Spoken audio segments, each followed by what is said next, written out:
नमस्कार, आप देख रहे हैं काल चक्र। मैं हूं दिव्या अग्रवाल और मेरे साथ हैं प्रश्न कुंडली विशेषज्ञ पंडित सुरेश पांडे जी।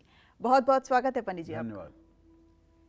आज है सावन का पहला सोमवार।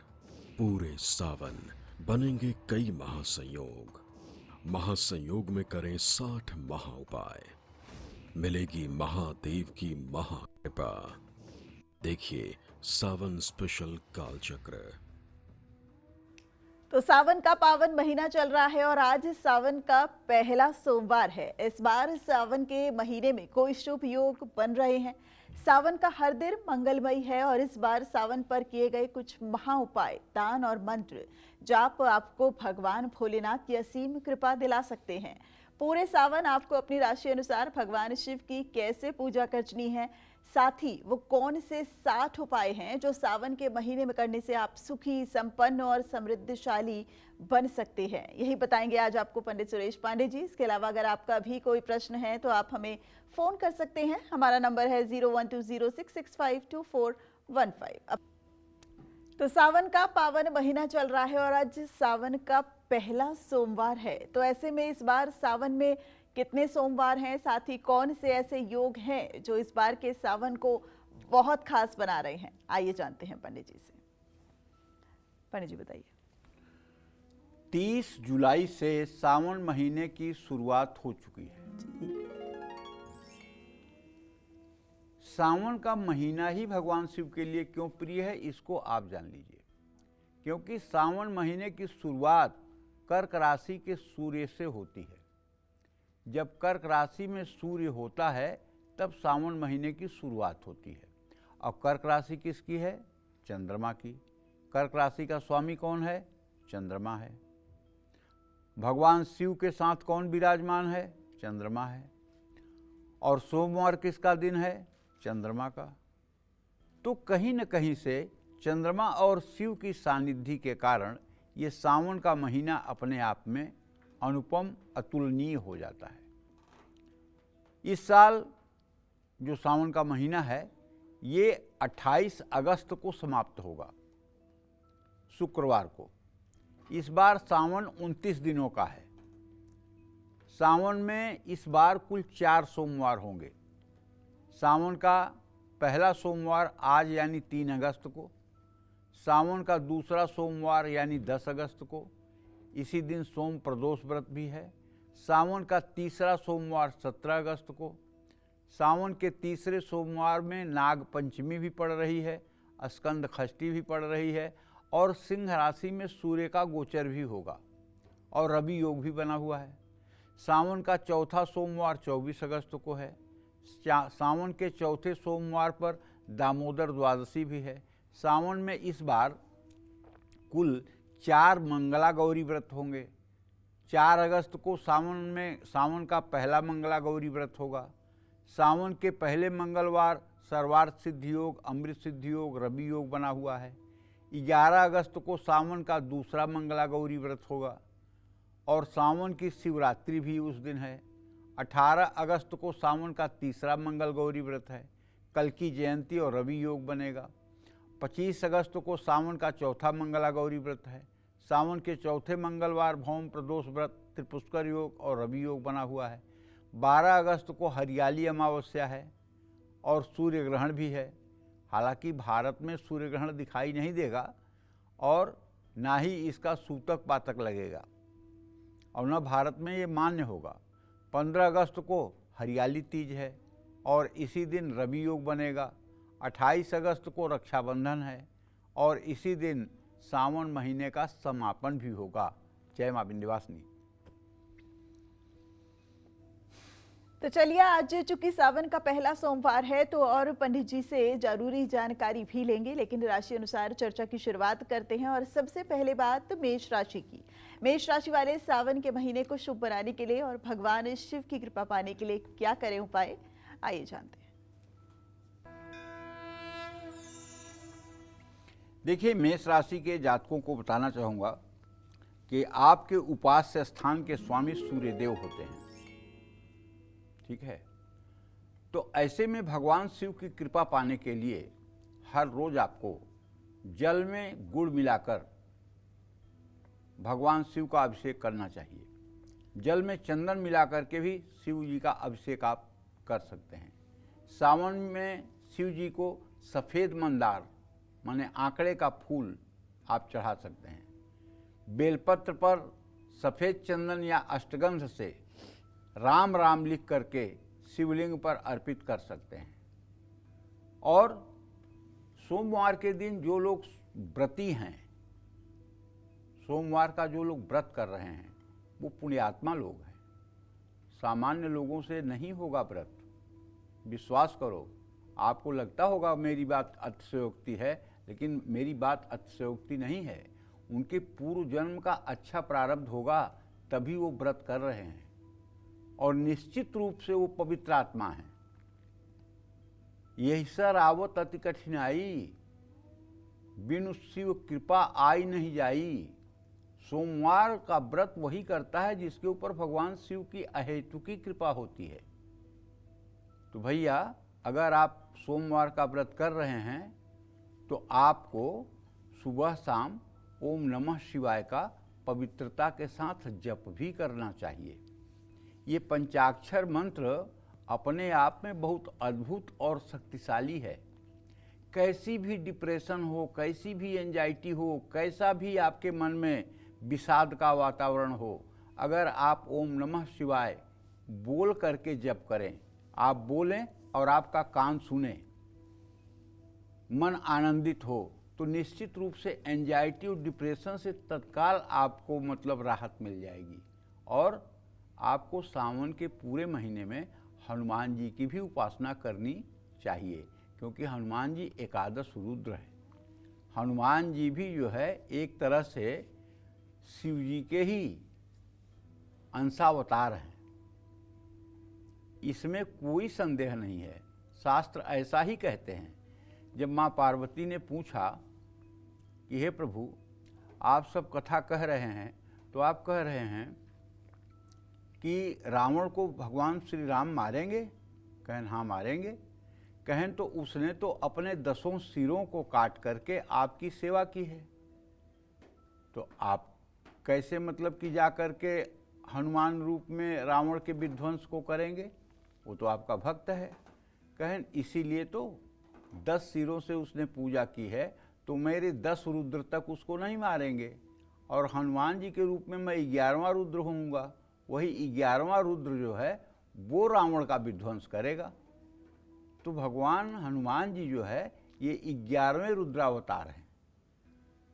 ये हैं तो हनुमान जी भगवान शिव के ही स्वरूप। इसमें कोई संशय करने की बात ही नहीं है। भगवान शिव ने ही हनुमान जी का वेश धारण किया है, तो इसलिए हनुमान जी की भी उपासना से शिव जी बहुत प्रसन्न होते हैं। जय मां विंध्यवासिनी। तो चलिए वृषभ राशि की बात करेंगे, साथ ही आपको बताएंगे कि सावन महीने में पंचमुखी महादेव की पूजा अर्चना का क्या महत्व है। लेकिन इस वक्त कालचक्र के एक दर्शक हमारे साथ जुड़ गए हैं। कानपुर से नरेंद्र जी हमारे साथ जुड़ गए हैं। नरेंद्र जी, बहुत स्वागत है आपका कालचक्र में। पंडित जी से अपना सवाल कीजिए।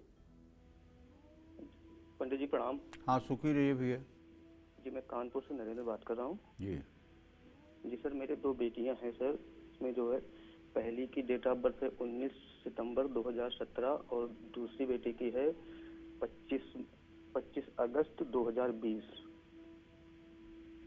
जी सर, मैं इन दोनों बच्चों के आगे के भविष्य के विषय में कुछ जानना चाहता हूँ सर। देखिए, पहले बड़ी बेटी के भविष्य के बारे में चर्चा कर लूँ तो द्वितीयेश और सप्तमेश, मंगल और बुध दोनों एक साथ हैं। ठीक है, बड़ी बेटी का भविष्य तो बहुत अच्छा है। छोटी बेटी के भविष्य के बारे में कहूँ तो बुध और बृहस्पति, इन दोनों का इत्तेसाल अभी नहीं हुआ है, हो जाएगा, अभी छोटी है। 12 साल की उम्र के बाद छोटी बेटी के अंदर अद्भुत विलक्षण प्रतिभा का उदय होगा, इसमें कोई संदेह नहीं है। और बड़ी वाली बेटी अच्छी है, लेकिन इसको ज़्यादा डांट डपट मत करना, क्योंकि ये बहुत इमोशनल है।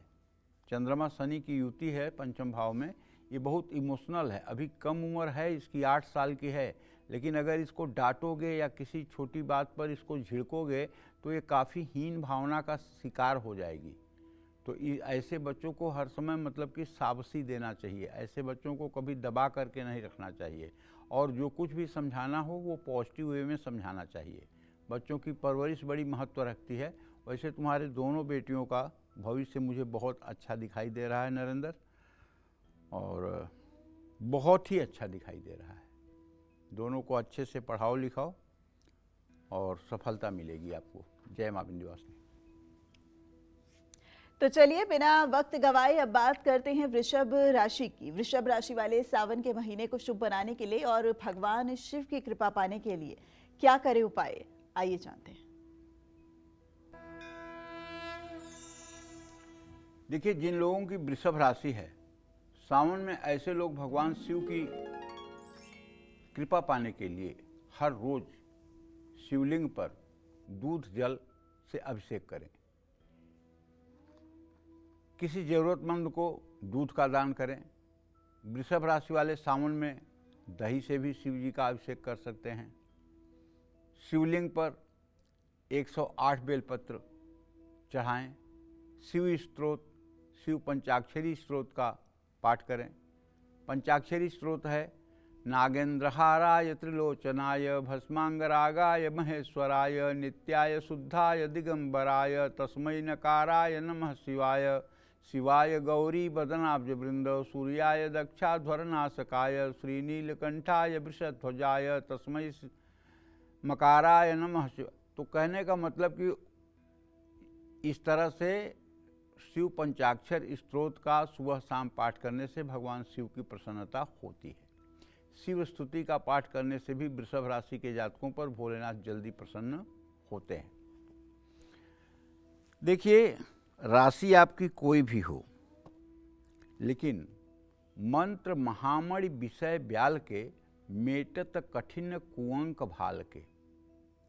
किस्मत में अगर विधाता ने माने ब्रह्मा ने कुछ बहुत बुरा लिख दिया है, तो इसको भी मिटाने की सामर्थ्य अगर इस चराचर जगत के किसी देवी देवता में है तो वो भगवान शिव में है। अगर आप भगवान शिव की शरणागति ले लिए तो आप पक्का मानिए, चाहे जितना ज़्यादा दुर्भाग्य और दुर्योग हो आपके जीवन में, वो सबका सब सौभाग्य के रूप में परिणित हो जाएगा। इसीलिए गोस्वामी जी ने लिखा है कि आशुतोष तुम अवढर दानी, आरत हरहु दीन जन जानी। भगवान शिव आशुतोष हैं, औढर दानी हैं, शीघ्र प्रसन्न होने वाले हैं और अपने भक्तों का कल्याण करते हैं। देवताओं में केवल यही एक देवता हैं जो अपने भक्तों के लिए युद्ध भी करने के लिए आ जाते हैं। मैंने जो भी पुराण का अध्ययन किया है, चाहे वो हरिवंश पुराण से शुरू कर दीजिए, चाहे वाल्मीकि रामायण पढ़ लीजिए, चाहे कोई भी, अगर इनके भक्त को कहीं युद्ध में पराजित होने की स्थिति है तो जाकर अपने भक्त के तरफ से त्रिशूल लेके खड़े हो जाते हैं। ऐसा कौन देवता होगा? सचमुच में भगवान शिव की आराधना करने वाला व्यक्ति निसंदेह बहुत भाग्यशाली होता है। और जो लोग नित्य भगवान शिव की आराधना करते हैं, अपने घर में पारे का शिवलिंग या नर्मदेश्वर शिवलिंग रख करके, देखिए नर्मदेश्वर शिवलिंग अगर आप रखना ही चाहते हैं तो थोड़ा सा कष्ट जरूर होगा आपको, लेकिन एक बार जबलपुर जाइए ना, और वहाँ भेड़ा घाट है नर्मदा नदी के किनारे, और वहाँ थोड़ा सा नर्मदा नदी के 3-4 फीट अंदर जल में घुसिए, वहाँ आपको शिवलिंग मिल जाएगा। जल में आप डुबकी लगाएंगे तो आपको शिवलिंग मिल जाएगा। नर्मदेश्वर के नाम पर जो शिवलिंग दुकानों पे बिक रहे हैं उसकी प्रामाणिकता संदिग्ध है, लेकिन आप अपने से अगर शिवलिंग निकाल के लाते हैं तो वो आपकी पीढ़ी दर पीढ़ी के लिए वरदान साबित होगा। जैसे आप 12 ज्योतिर्लिंग का दर्शन करते हैं, देवियों के दर्शन करते हैं, वृंदावन जाते हैं, अयोध्या जाते हैं, वैसे एक बार आपको नर्मदा माँ में भी गोता लगाना चाहिए। एक बार आपको भेड़ा घाट भी जाकर के वहाँ शिवलिंग प्राप्त करना चाहिए। और नर्मदेश्वर शिवलिंग की स्थापना करके पूजा करने से हर प्रकार की मनोकामना पूरी होती है। या फिर अंगूठे के बराबर पारे का या स्फटिक का शिवलिंग रख करके और उसकी नित्य पूजा करनी चाहिए। पूजा में भगवान शिव का ध्यान करें, आवाहन करें, उन्हें मन में आसन दें, पाद्य अर्घ आचमनी अर्पित करें और भगवान भोलेनाथ का श्रृंगी से, श्रृंगी कहते हैं सींग को, गाय की सींग को श्रृंगी कहते हैं। पहले गाय के सींग के अग्रभाग में छेद करके और उससे भगवान शिव का अभिषेक होता था मृत गाय के। तो अब चांदी और पीतल की श्रृंगी प्रयोग में लाई जाती है। उसके आगे गौमुख बना होता है, गाय का मुंह बना होता है, ध्यान से देखिएगा, और उसमें छेद होता है। तो उसमें जल भर करके, दूध भर करके, गन्ने का रस भर करके, शहद भर के, घी भर के, दही भर के अभिषेक किया जाता है और रुद्र सूक्त के मंत्रों को और रुद्रा अष्टाध्यायी के मंत्रों को बोला जाता है। ये उपाय अगर कोई धर्मात्मा पुरुष या महिला नित्य अपने जीवन में करे भगवान शिव की उपासना, आहा, जीवन ही सफल हो जाएगा, कुछ पूछना ही नहीं है। मतलब जीते जी वैकुंठ, जीते जी स्वर्ग, इन्हीं आँखों से आप स्वर्ग देख लेंगे। जो नित्य भगवान शिव की दोनों समय प्रातः सायं उपासना करते हैं और रुद्र सूक्त और रुद्राष्टाध्यायी को बोलते हैं, वो जीते जी स्वर्ग में हैं। आप मानिए ही मत कि वो पृथ्वी लोक पर हैं। ये धन, ये वैभव, ये रुपया पैसा, ये उपलब्धि, ये पद प्रतिष्ठा, ये सब स्वप्न है। सच में इनका कोई अस्तित्व नहीं है। जाने जेहि जग जाई हेराई, जागे जथा स्वपन भ्रम जाई। ये जब आप प्रभु को जान लेते हैं ना, तो ये सब चीज़ें स्वप्न लगने लगती हैं, ये सब चीज़ें मिथ्या लगने लगती हैं। तो जो लोग नित्य भगवान शिव की आराधना करते हैं, उनको तो देखने से पुण्य की प्राप्ति हो जाती है। और जो लोग नित्य साधना नहीं कर सकते हैं, अगर केवल सावन के महीने में भी विधिपूर्वक साधना करते हैं, उनके ऊपर भी भगवान भोलेनाथ की कृपा होती है। यहाँ तक आपको बताऊं कि यदि आप पूरे साल पूजा नहीं करते हैं और केवल महाशिवरात्रि पर आप पूरे दिन व्रत करके निराजल और भगवान शिव के शिवलिंग पर 1000 बेलपत्र अर्पित कर दें शिव जी के 1000 नामों से, तो पूरे 1 साल की आपकी पूजा के बराबर फल आपको प्राप्त हो जाएगा। जय मां विंध्यवासिनी। सावन के महीने में पंचमुखी महादेव की पूजा का क्या महत्व है, जानते हैं पंडित जी से।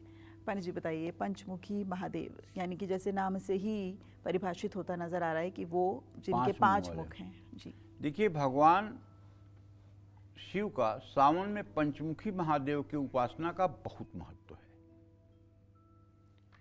भगवान शिव के 4 मुख चारों दिशाओं में हैं और 5वां मध्य में है।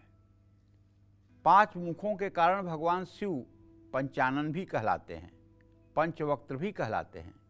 भगवान शिव का मुख सृष्टि का सूचक है और इनका पूजन वायु तत्व के रूप में किया जाता है। भगवान शिव का पश्चिम मुख प्रलय का सूचक है, निर्विकार है और इनका पूजन पृथ्वी तत्व के रूप में किया जाता है। भगवान शिव का उत्तर मुख कृपा का सूचक है, ये मुख विकारों का नाश करने वाला है और इनका पूजन जल तत्व के रूप में किया जाता है। भगवान शिव का दक्षिण मुख स्थिति का सूचक है, निंदित कर्म को शुद्ध बनाने वाला है और इनका पूजन तेजस तत्व के रूप में किया जाता है। भगवान शिव का ऊर्ध्वमुख ज्ञान का सूचक है और इनका पूजन आकाश तत्व के रूप में किया जाता है। ये बातें हमें ध्यान रखनी चाहिए और भगवान शिव के इस पंचानन स्वरूप का पूजन करने से निश्चित रूप से व्यक्ति के अंदर एक आध्यात्मिक ऊर्जा की लौ जग जाती है, इसमें कोई संदेह नहीं है। जय मां विंध्यवासिनी। तो चलिए बात करते हैं मिथुन राशि की। मिथुन राशि वाले सावन के महीने को शुभ बनाने के लिए और भगवान शिव की कृपा पाने के लिए क्या करें उपाय, आइए जानते हैं।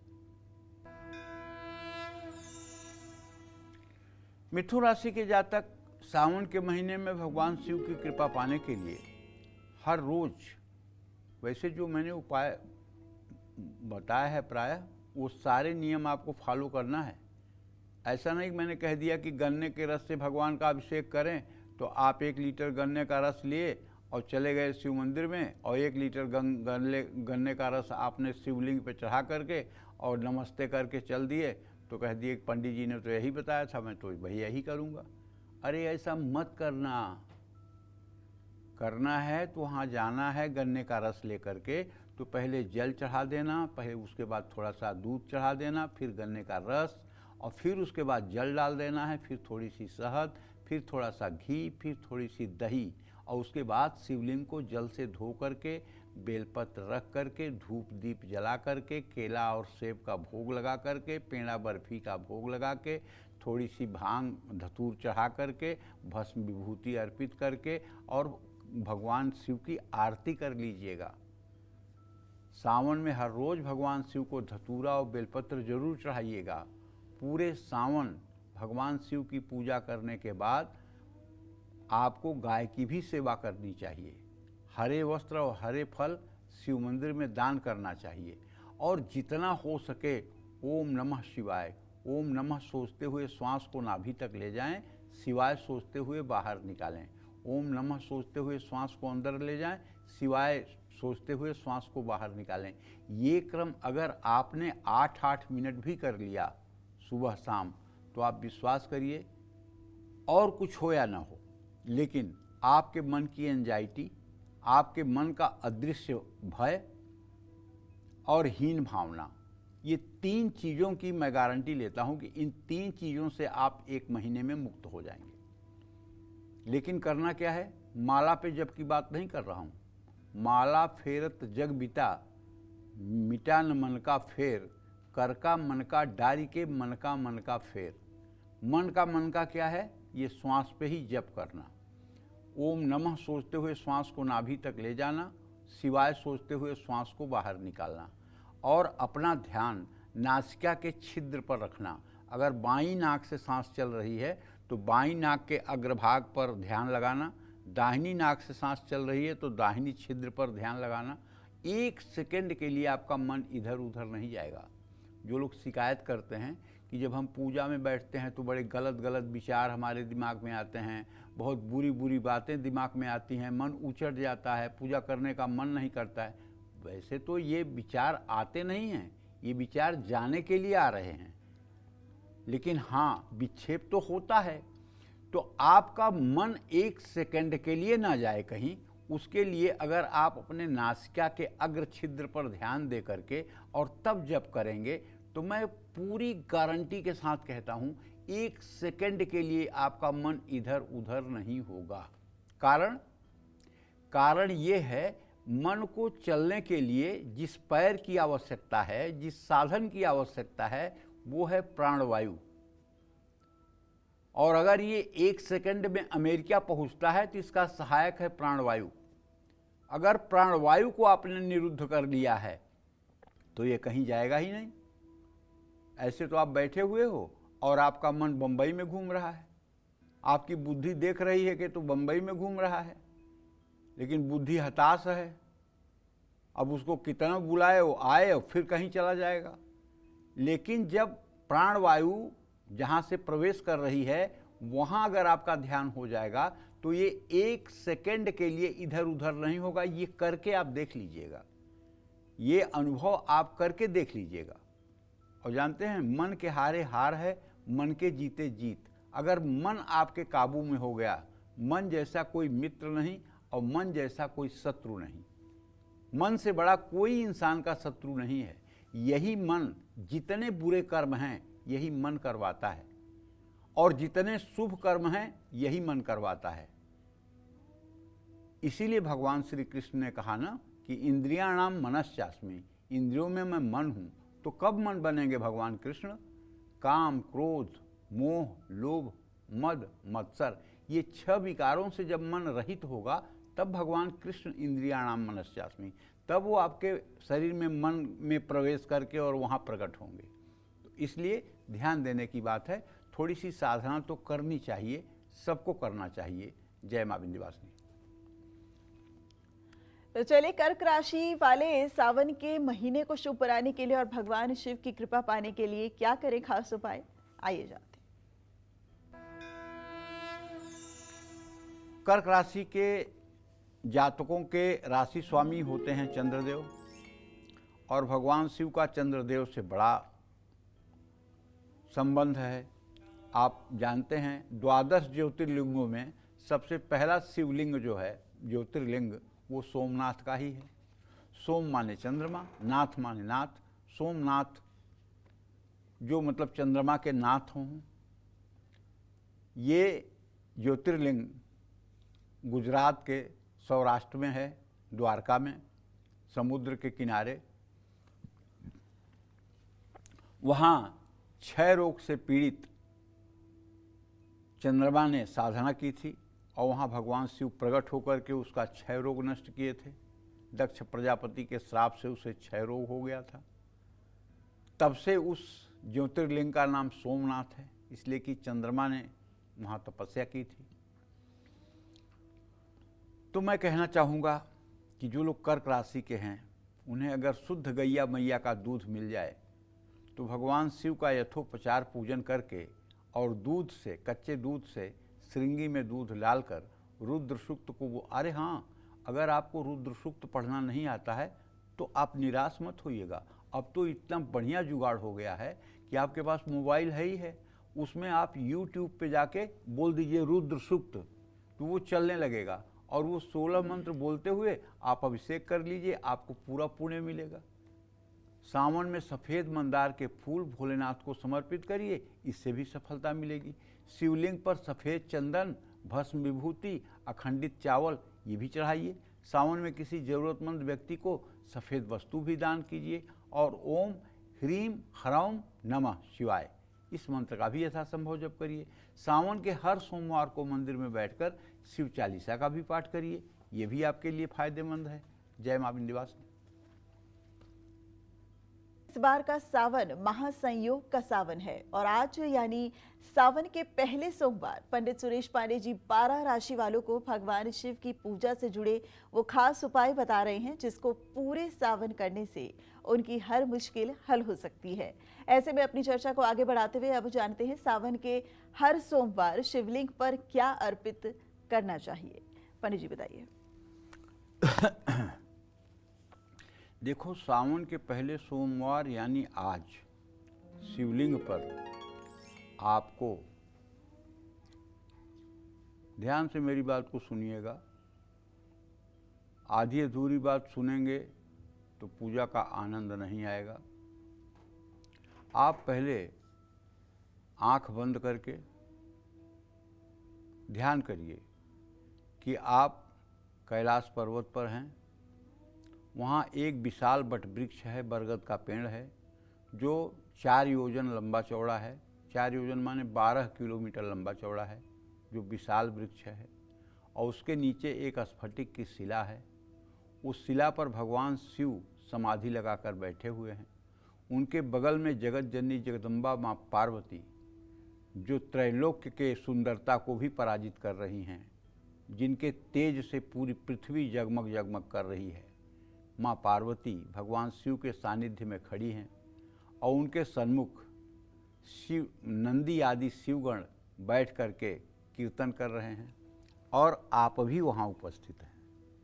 आप भी भगवान शिव के चरणों को देख रहे हैं, उनके चरणों में साष्टांग दंडवत प्रणाम कर रहे हैं। भगवान शिव के चारों तरफ आप परिक्रमा ओम नमः शिवाय करते हुए कर रहे हैं। ये आनंद जरूर लूटिएगा। इस आनंद को लूटने पर आप समझ पाएंगे कि शायद त्रैलोक्य की राजलक्ष्मी भी आपको मिले और ये वाला सुख आपको मिल जाए तो ये वाला सुख आपको ज़्यादा लगेगा, त्रैलोक्य की राजलक्ष्मी का सुख आपको ज़्यादा नहीं लगेगा। और नित्य जब आप अभ्यास में जाना शुरू करेंगे तो एक दिन आपको वटवृक्ष, भगवान शिव, जगत जननी जगदम्बा माँ पार्वती, शिवगण सब प्रत्यक्ष दिखाई देंगे।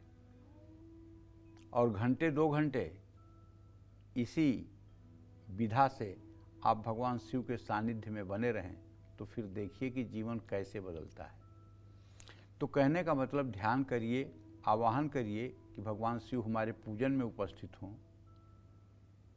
उनके चरणों में जल गिराइए, हाथों पर जल डाल करके उनका हाथ धुलवाइए, मुंह में आचमनी करवाइए, उसके बाद में उनका जल से स्नान करवाइए, दूध से स्नान करवाइए, दूध के बाद गन्ने के रस से अभिषेक करवाइए, फिर उसके बाद थोड़ी सी शहद से अभिषेक करवाइए, थोड़ा सा घी से अभिषेक करवाइए, थोड़ा दही से अभिषेक करवाइए, उसके बाद शुद्ध जल से अभिषेक करवाइए, श्वेत वस्त्र धारण करवाइए, जनेऊ धारण करवाइए, रुद्राक्ष की माला धारण करवाइए और भस्म विभूति से त्रिपुंड लगाइए, बिल्वपत्र चढ़ाइए, एक तरफ मंदार के फूल, एक तरफ धतूरे के फूल रख करके बीच में 2 कमल के फूल मानसिक रूप से रखिए और उसके बाद धूप से 3 बार धूप दिखाइए, 5 बार दीपक, पंचमुखी दीपक, 5 बत्तियों वाले दीपक को दिखाइए और इतना दिखाने के बाद एक सोने की थाली में, सोने की कटोरी में शहद, कढ़ी, घी और दही और थोड़ा सा बासमती चावल बना हुआ जो जीरा और घी से छौंक लगाया गया हो वो, और सोने का चम्मच रख करके भगवान शिव के सामने हाथ जोड़ करके अर्पण कीजिए और उसके बाद एक सुंदर से सोने की ही थाली में काले और सफ़ेद अंगूर रख करके भगवान शिव को अर्पित कीजिए। उसके बाद एक पान का बीड़ा जो पीले रंग का पान हो, लौंग की कली जिसमें लगी हो, उसे भगवान शिव को अर्पित करके जल अर्पित करिए। उसके बाद कई बत्तियों वाला आरती हो और उससे आप भगवान शिव की 7 बार आरती करें ओम नमः शिवाय करते हुए और उसके बाद पुष्प भगवान शिव के शिवलिंग पर अर्पित करके या चरणों में अर्पित करके अपना माथ रखें और 3 बार कहें, त्राहिमाम त्राहिमाम पाहिमाम पाहिमाम रक्षमाम रक्षमाम। चाहे जितनी बड़ी विपदा आपके ऊपर आई होगी, चाहे जितना बड़ा भय आपको सता रहा होगा, आप मेरी बात का विश्वास करिए, अगर इस तरह से आपने समर्पण करके भगवान शिव की पूजा कर ली तो उस विपत्ति का निराकरण निश्चित रूप से हो जाएगा। उस संकट से आपको भगवान शिव की कृपा अवश्य बचाएगी, इसमें कोई संशय नहीं है। बस बार बार कहता हूँ, रोज कहता हूँ कि भवानी शंकरौ वंदे श्रद्धा विश्वास रूपिणो। श्रद्धा रूपी पार्वती, विश्वास रूपी शिव आपके अंदर होने ही चाहिए। यदि श्रद्धा रूपी पार्वती और विश्वास रूपी शिव आपके साथ नहीं हैं तो सारे पूजा पाठ जतन सब बेकार है। इसलिए श्रद्धा और विश्वास का होना परम अनिवार्य है, तभी सारी पूजा, तभी सारी साधना और तभी सारी तपस्या साकार होती है। जय मां विंध्यवासिनी। तो चलिए अब बताते हैं सिंह राशि वालों को कि सावन के महीने को शुभ बनाने के लिए और भगवान शिव की कृपा पाने के लिए कौन से खास उपाय उन्हें करने चाहिए। आइए जानते हैं। सिंह राशि के जातकों को बताना चाहूँगा कि सावन के महीने में भगवान शिव की कृपा पाने के लिए जल में लाल चंदन मिलाकर शिव जी का अभिषेक करें। बेलपत्र और सफ़ेद फूल शिवलिंग पर जरूर चढ़ाएं।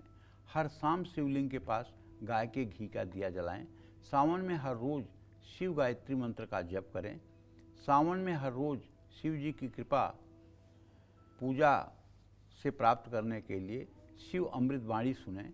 सिंह राशि वालों को सावन में शिव महिम्न स्तोत्र का भी पाठ करना चाहिए और शिव जी की अपार कृपा इससे आपको मिलेगी। जय मां विंध्यवासिनी। सावन के महीनों में आपको किन चीज़ों से बिल्कुल परहेज करना चाहिए, जानते हैं पंडित जी से। पंडित जी बताइए कि हालांकि सोशल मीडिया पे बहुत चीज़ें चलती रहती हैं, लेकिन आपके द्वारा सटीक जानकारी दर्शकों। देखिए, सावन के महीने में हो सके तो दूध का सेवन नहीं करना चाहिए। आयुर्वेद के अनुसार सावन के महीने में दूध का सेवन हानिकारक होता है, खासकर कच्चा दूध। सावन के मौसम में दूध पचना थोड़ा मुश्किल होता है।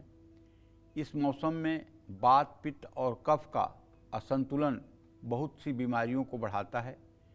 लेकिन दूध अगर 100 डिग्री के ऊपर टेम्परेचर में उबाल दिया जाए तो उसके दोष और दूषण ये समाप्त हो जाता है। ऋतु परिवर्तन के कारण सावन में शरीर में वात बढ़ता है। ऐसे में सावन के महीने में ऐसी सब्जियां भी नहीं खाई जाती हैं जो वात को बढ़ाएं। जैसे बैगन को द्वादशी, चतुर्दशी और कार्तिक मास में भी नहीं खाना चाहिए। सावन मास में हरी पत्तेदार सब्जियां भी नहीं खानी चाहिए, क्योंकि ये सब्जियां शरीर में वात को बढ़ाती हैं और उनमें कीड़े भी हो सकते हैं। सावन के दौरान कढ़ी का सेवन भी नहीं करना चाहिए। इन सब चीज़ों का ध्यान रख करके अगर आप अपने खान पान को नियंत्रित रखेंगे तो आपकी काया स्वस्थ रहेगी, जिससे आप अपने लक्ष्य को प्राप्त कर पाएंगे। जय मां विंध्यवासिनी। कन्या राशि वाले सावन के महीने को शुभ बनाने के लिए और भगवान शिव की कृपा पाने के लिए और क्या करें उपाय, आइए जानते हैं।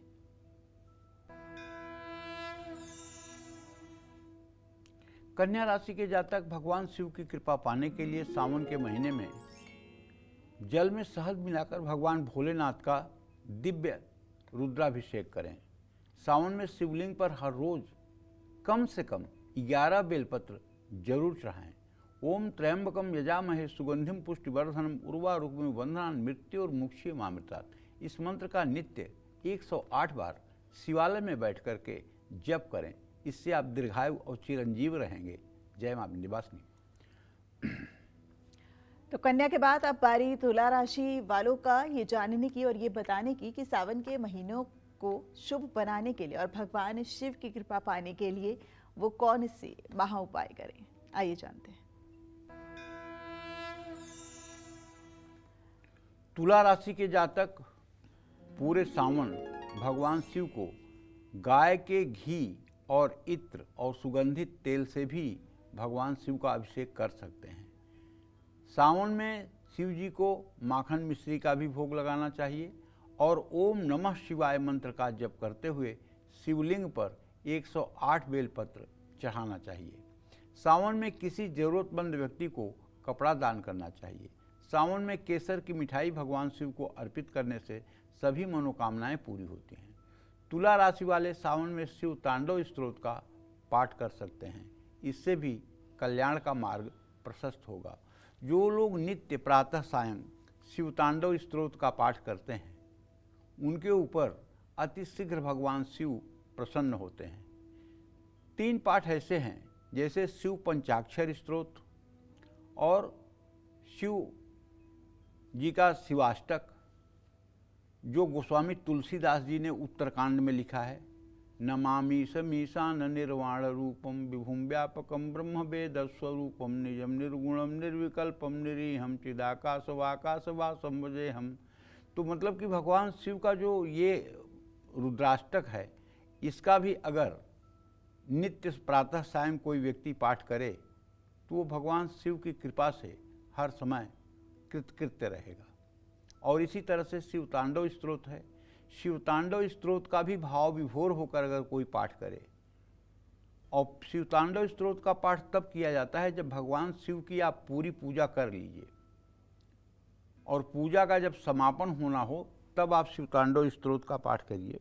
क्योंकि लिखा हुआ है पूजावसान समय 10 वक्त गीतम यह शंभु पूजन परम पठति प्रदोषे तस्य स्थिरारथ गजेंद्र तुरंग युक्ता लक्ष्मी सदैव सुमुखी प्रददाति शंभो। हर हर महादेव। जय मां विंध्यवासिनी। सावन के महीने में आपको शिवलिंग पर भूल कर भी कौन सी चीजें नहीं चढ़ानी चाहिए, जानते हैं पंडित जी से। पंडित जी, कौन सी चीजें नहीं चढ़ानी चाहिए? और एक और इसमें सवाल जोड़ देती हूँ कि शिवलिंग पर कब जो है वो दूध से या फिर गाय के घी से या फिर जल से अभिषेक करना चाहिए? कौन सा पहर जो है वो सबसे सटीक होता है? भगवान शिव का 8 प्रहर में अभिषेक हो सकता है। अच्छा। भगवान शिव की उपासना हर समय हो सकती है। ये कहना कि सूर्यास्त के बाद जल नहीं चढ़ाया जाता, सूर्यास्त के बाद अभिषेक नहीं होता, ये सब पागलपन, दिवालियापन है। भगवान शिव इस अखंड ब्रह्मांड के स्वरूप हैं।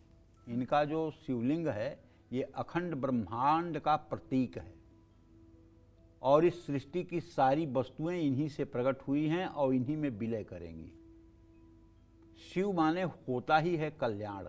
शिव का शाब्दिक अर्थ है कल्याण, और शिव में जो ई की मात्रा लगी हुई है वो शक्ति का वाचक है। शिव में सी जो है ई, वो शक्ति का वाचक है। अगर शिव में से ई निकाल लिया जाए तो बचेगा शव, और शव माने होता है मुर्दा, मृतक। बहुत सुंदर। तो ये कौन है ई? ये पार्वती हैं। ई पार्वती ई है। इसलिए कि कहीं कहीं मंदिरों में आप देखेंगे तो वहाँ शिवलिंग के अगल बगल पार्वती, गणेश जी, स्वामी कार्तिकेय और मतलब कि नंदी जी, ये सब मतलब कि स्थापित होते हैं जी। लेकिन अधिकतर ज्योतिर्लिंगों में केवल शिवलिंग होता है जी। तो शिवलिंग में माँ पार्वती भी हैं, गणेश भी हैं, स्वामी कार्तिकेय भी हैं, नंदी भी हैं। वो समग्र हैं। एक बार नामदेव जी को गुरु बनाने के लिए भगवान ने प्रेरणा की और एक संत का नाम बताया कि उनके पास चले जाओ, बसोबा नाम था, और वो तुम्हें गुरु मंत्र दे देंगे। तो पूछते पूछते गए तो शिव मंदिर में सोए हुए थे और शिवलिंग पर अपना पैर रखे हुए थे। तो उनको बहुत गुस्सा आई कि ये क्या मुझे गुरु मंत्र देगा, इतना पापी आदमी है कि शिवलिंग पर पैर रख करके सोया हुआ है, ये मुझे क्या गुरु मंत्र देगा, ये कहाँ भेज दिया मुझे प्रभु ने। तो बोले अरे बाबा। कहन हाँ बच्चा। कहने क्या करके सोए हो? कहन क्या हो गया बच्चा? कहन आपका पैर तो शिवलिंग पर है। कहन हाँ बच्चा, मैं वृद्ध हो गया हूँ ना, मेरा पैर उठ नहीं रहा है और मैं हटा नहीं पा रहा हूँ, तुम जरा मेरा पैर हटा दो बेटा, बड़ा पुण्य होगा आपको। तो नामदेव तुरंत जवानी के जोश में, युवावस्था के जोश में, और उनका पैर पकड़ करके हटा करके दूसरी जगह रख दिए। जहाँ रखे वहाँ भी एक शिवलिंग हो गया। फिर तीसरी जगह रखे, जहाँ रखे वहाँ भी शिवलिंग हो गया। चौथी जगह रखे वहाँ भी शिवलिंग हो गया। अच्छा। कहने तो हर जगह शिवलिंग हो रहा है बाबा। कहें बेटा, इस जगत का एक भी ऐसा कण नहीं है जो शिवलिंग न हो। इस चराचर जगत में, इस पूरे संपूर्ण ब्रह्मांड में एक ऐसा कण नहीं है जो शिवलिंग न हो और जहाँ शिव न हो। बहुत सुंदर। इसलिए हर कण कण में शिव व्याप्त हैं। ऐसा कोई कण नहीं है इस चराचर जगत का जहाँ शिव का वास न हो। नामदेव ने साष्टांग प्रणाम किया और गुरु दीक्षा ली। पंडित जी, ये भी कहा जाता है कि जो प्रदोष काल है वो सबसे ज्यादा सटीक माना जाता है। ये कब से कब तक होता है? प्रदोष काल बेटा होता है सायंकाल, सूर्यास्त से लगभग आधा घंटा पहले और आधा घंटा बाद, 1 घंटा बाद तक ये प्रदोष काल होता है। और जो लोग मतलब कि प्रातः पूजा करते हैं और अष्टयाम की पूजा करते हैं, उनके लिए तो प्रदोष काल अच्छा है। लेकिन पता लगा कि सुबह आपने पूजा नहीं किया और केवल प्रदोष काल में आप पूजा करने जा रहे हैं, कोई मतलब नहीं होगा। ठीक है, रोज आपने भगवान का नाम नहीं लिया, रोज आपने भगवान का स्मरण नहीं किया, और एक दिन आपने 56 भोग लगा दिया, तो क्या भगवान आपके साथ हो जाएंगे? जी। देखो दिव्या, एक बात जान लो, 3 प्रकार के मंदिर होते हैं। एक मंदिर होता है जो हमारे घर में होता है, जिसको हम पूजा घर कहते हैं या मतलब घर का मंदिर कहते हैं। दूसरा मंदिर होता है जो मतलब घर के बाहर होता है, जहाँ देवी देवताओं की स्थापना होती है। और तीसरा मंदिर जो होता है वो मन मंदिर होता है, जो मन में होता है। बिल्कुल। उन दोनों मंदिरों में न जाओ तो काम चल जाएगा, लेकिन मन मंदिर में तो रोज जाओ कम से कम 10 मिनट के लिए। बिल्कुल। और इसी यहाँ के तो साथ पूजा पंडित जी करो। चर्चा पे लौटते हैं, क्योंकि अपने दर्शकों को और भी खास जानकारी देनी है। तो कौन सी चीजें जो है वो शिवलिंग पर नहीं चढ़ानी चाहिए? शिवलिंग पर भूल कर भी आपको कुछ चीज़ें नहीं चढ़ानी चाहिए, जैसे हल्दी। हल्दी का संबंध जो है वो भगवान विष्णु और सौभाग्य से है। शिवलिंग पर केतकी का फूल भी नहीं अर्पित करना चाहिए। केतकी के फूल को भगवान शिव ने त्याग दिया था। शिवलिंग पर नारियल का पानी भी नहीं चढ़ाना चाहिए। नारियल माँ लक्ष्मी का प्रतीक है, जिनका संबंध भगवान विष्णु से भी है, इसलिए शिव जी पर नारियल पानी अर्पित नहीं करना चाहिए। शिवलिंग पर कुमकुम नहीं चढ़ाना चाहिए, क्योंकि कुमकुम सौभाग्य का प्रतीक है और भगवान शिव बैरागी हैं, इसलिए शिवलिंग पर शंख से जल कभी नहीं अर्पित करना चाहिए। ये बड़े बड़े लोगों से भूल हो जाती है। आपने रामायण सीरियल देखा होगा ना, तो जब मतलब कि रामेश्वरम की स्थापना के समय शिवलिंग का अभिषेक जो है अरुण गोविल कर रहे थे, जो राम जी बने हुए थे, तो शंख से जल से अभिषेक कर रहे थे। मैंने देखा है अपनी आंखों से, आपको बता रहा हूं, जो एकदम गलत है।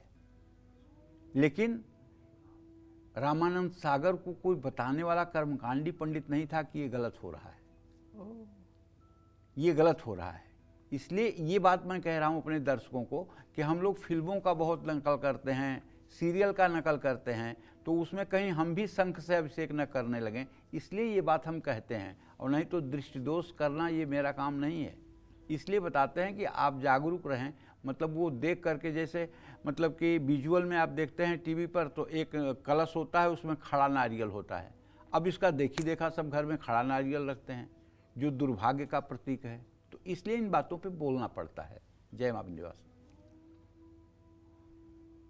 तो चलिए अब बात करते हैं वृश्चिक राशि वालों की। वृश्चिक राशि वाले सावन में भगवान शिव की कृपा पाने के लिए कच्चा दूध, शहद, मिले हुए जल से शिवलिंग का अभिषेक करें। शिवलिंग पर पीले पुष्पों की माला चढ़ाएं और शिव मंदिर में ही बैठ करके शिव चालीसा का कम से कम 10 बार पाठ करें। रुद्राक्ष की माला पर ओम नमः शिवाय का जप पूरे सावन करें। सावन में हर मंगलवार को शिव जी के अंशावतार हनुमान जी का सिंदूर और चमेली के तेल से लेप करें। सावन में किसी जरूरतमंद व्यक्ति को मसूर की दाल का दान करें। पूरे सावन शिव अष्टोत्तर शतनामावली का जप करें। ये शिव अष्टोत्तर शतनामावली वही है जिसको भगवान विष्णु ने नारद को पढ़ने के लिए कहा था। जय मां विंध्यवासिनी। तो चलिए अब बात करते हैं धनु राशि वालों की। धनु राशि के जातक सावन में भगवान शिव की कृपा पाने के लिए दूध में केसर मिलाकर भगवान शिव का अभिषेक करें। हर रोज शिवलिंग पर बिल्वपत्र और सफ़ेद मंदार के फूल चढ़ाएं। शिवलिंग पर चने की दाल और पीले फूल अर्पित करें। रुद्र गायत्री मंत्र ओम तत्पुरुषाय विद्महे महादेवाय धीमहि तन्नो रुद्रः प्रचोदयात्, इस मंत्र का भी यथासंभव जप कर सकते हैं। गरीब बच्चों में बेसन के लड्डुओं का प्रसाद बांटें। केला, आम, पपीते का दान करने से भी लाभ मिलेगा। धनु राशि के जातक शिव की विशेष कृपा पाने के लिए पूरे सावन पंचाक्षर स्तोत्र का पाठ जरूर करें। जय मां विंध्यवासिनी। चलिए अब जल्दी से जानते हैं मकर राशि वालों को पूरे सावन कैसे भगवान शिव की पूजा अर्चना करनी चाहिए और कौन से उपाय करने चाहिए। आइए जानते हैं। मकर राशि के जातकों को भगवान शिव की असीम कृपा पाने के लिए शिवलिंग का जल, दूध, गन्ने का रस, शहद, घी से अभिषेक करना चाहिए। सावन में शिव को हर रोज तांबे के लोटे से या तांबे की श्रृंगी से केवल जल चढ़ा सकते हैं। गन्ने का रस कभी नहीं, शहद कभी नहीं। शिवलिंग पर काले तिल चढ़ाने से पानी में मिलाकर मकर राशि के जातकों को विशेष कृपा मिलती है। सावन में मकर राशि वाले किसी जरूरतमंद को सरसों का तेल और काली उड़द की दाल भी दान कर सकते हैं। 108 बेलपत्र पे राम राम लिख करके बारी बारी से उसको शिव अष्टोत्तर शतनाम से अर्पित करने पर निश्चित रूप से मनोकामना पूरी होती है। पूरे सावन में ओम जूम शह इस मंत्र का जप करने से एंजाइटी ठीक होती है, डिप्रेशन ठीक होता है, तनाव ठीक होता है, नींद अच्छी आती है। जय मां विंध्यवासिनी। तो कुंभ राशि वाले सावन के महीने को शुभ बनाने के लिए और भगवान शिव की असीम कृपा पाने के लिए क्या करें महा उपाय, आइए जानते हैं।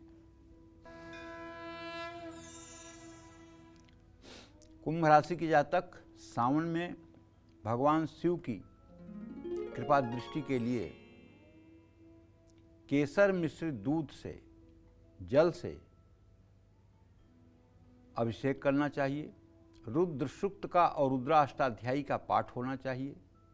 शिवलिंग पर दुर्वा और बेलपत्र अर्पित करना चाहिए।